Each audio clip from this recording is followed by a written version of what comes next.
I write by the seat of my pants. We call ourselves pantsers. I don't have an outline when I start. I have a basic idea. So the basic idea for this book, like the first paragraph or the first chapter that I'd written, I think ended up, there it is, on page 30. So it's funny how that works. It's funny, this is the only book that my first paragraph actually ended up being my first paragraph. That's my next book.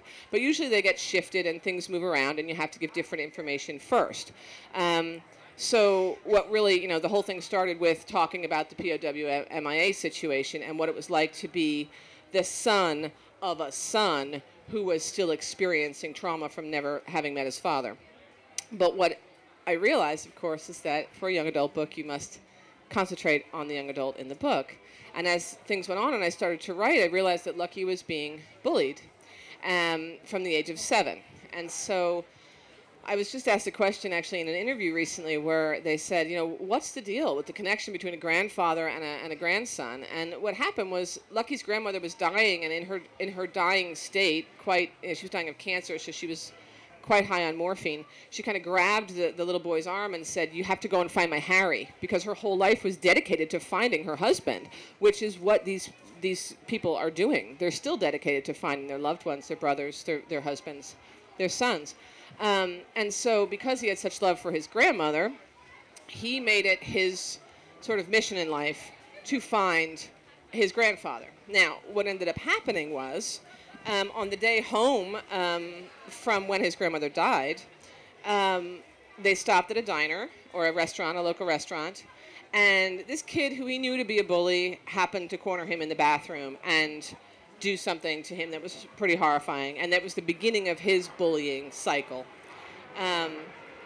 And that same night is the first night he has a dream where he connects with his grandfather. So those three things are connected.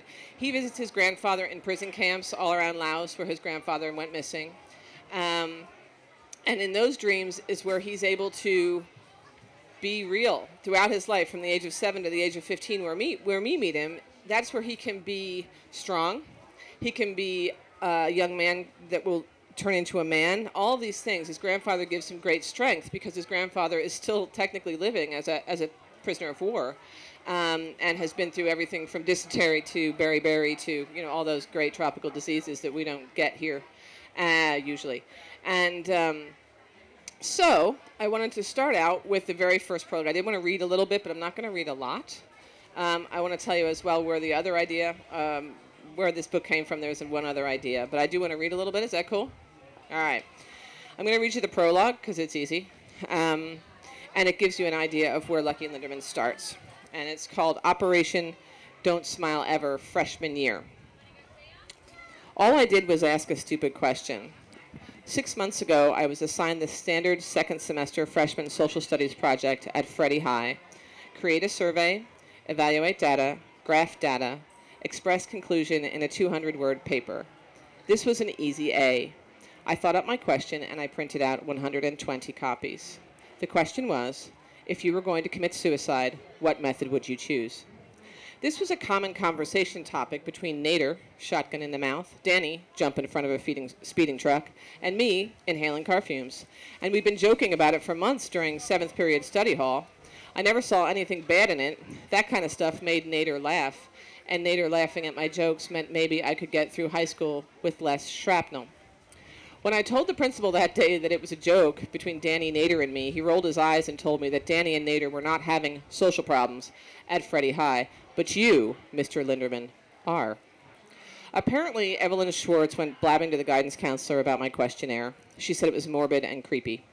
I really don't think it's that morbid of a thing to ask. I'm pretty sure everybody has thought of it at one time or another.